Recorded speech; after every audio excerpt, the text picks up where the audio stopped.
straight at sea water, but this particular time we are looking at after we might have loaded the vessel.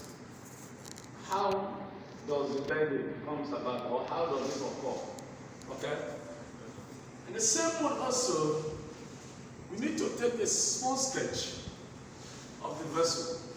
We knew quite well from our experience that the engine room will still remain at this position. The steering gear also remain, nothing changing that. And then we know quite well that the anchor equipment will still be there, the anchor will be there, the chain locker will still remain at this position. At this point in time, the cargo holes are filled up with cargo. We are going to have cargo here, cargo here, cargo here, cargo here, filled up with cargo.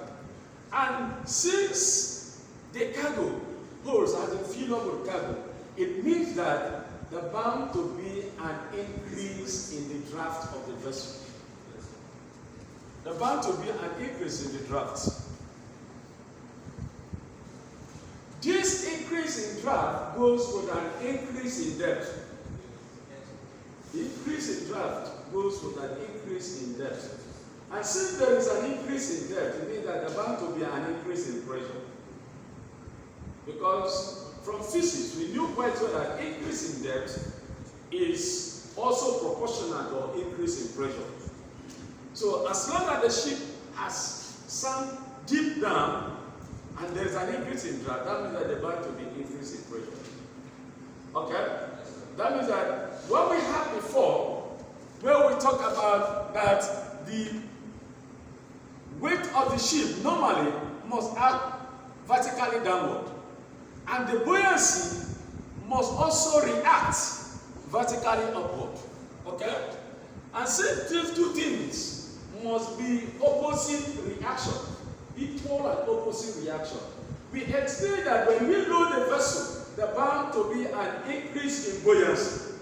The buoyancy force will also increase because the weight has increased. Because I want you to know also that the increase in weight is also equal to an increase in buoyancy force acting, because it's acting opposite in reaction to what happened. Okay? Now, what will happen is that during this period when the buoyancy has increased, at this particular place where we have here between the aft tank, where we have the steering room compartment and the engine room, the buoyancy force which is acting upward will be greater than the weight at this position. And from this cargo hole to the other cargo hole here, you discover that the weight which will be acting downward will be greater than the buoyancy force. And at this end here, where we have the steering room compartment and all other anchorage machineries, the buoyancy force will be greater than the weight. This is as a result of increase in the displacement of the vessel whenever you are loading the vessel. Since you have loaded the vessel, there is bound to be an increase in weight. Then the opposite equal reaction, which is the buoyancy force, also will increase. And for that reason, you discover that the buoyancy force at the end will be greater than the weight. And where we have the cargo holes which are there, the weight will now be greater than the buoyancy force. And the other end, the buoyancy force will be greater than the weight. And in still working condition, this is what is happening to the vessel when the vessel has loaded the cargo. Okay? And for that reason, we need also to know, because of what is happening here, that we are going to have a certain condition occurring to that vessel. Because at the end here, the buoyancy force, which is acting upward, will make these ends to be in that form. And the weight of the vessel at this big ship section greater will make the vessel to sag. And then you discover that that's what you are going to have. That these would metamorphose into the sagging condition, and which we call the sagging stress.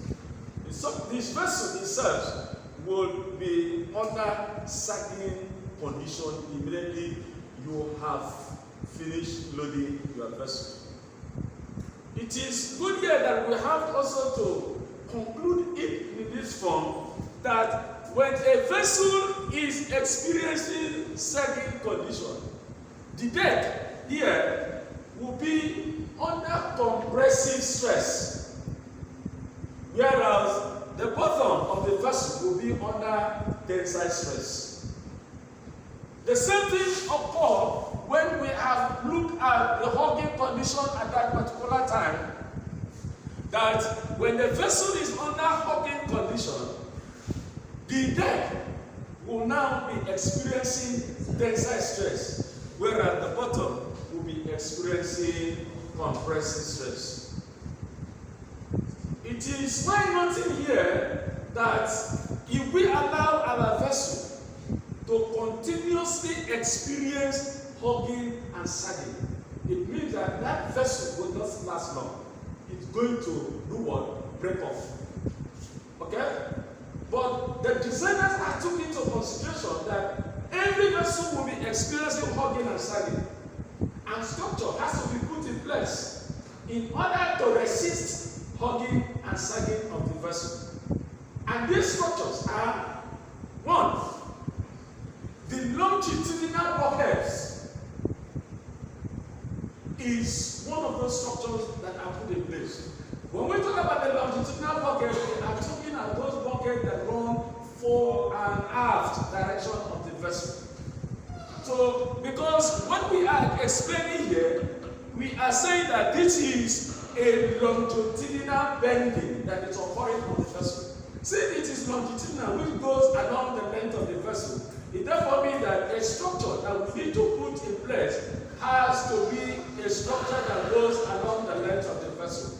It should not be a structure that goes from port to starboard, because any structure from port to starboard cannot resist it. So the longitudinal bucket is number one thing that we have to consider.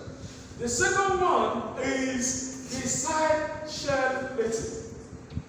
That's the whole of the vessel at both ends. They are the one that also resists hugging and sagging of the vessel. Okay? The third one is the vertical keel in the double bottom.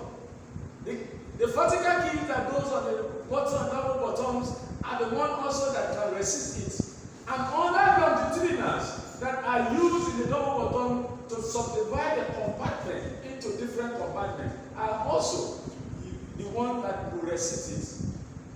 Then lastly, we cannot fail to see that the longitudinal frames, those frames that run along the length of the vessel, also resist it. It is worth noting that without these structures that I have mentioned to you, the vessel will definitely be subjected to high hugging and sagging. And at the end of the day, it's going to crack out. It will not last long. So it is important for us to note that hugging and sagging that occur on the dive throughout the lifetime of the vessel can be resisted by having these structures, these 5 structures in place in order to resist it, so that the vessel can also be seaworthy.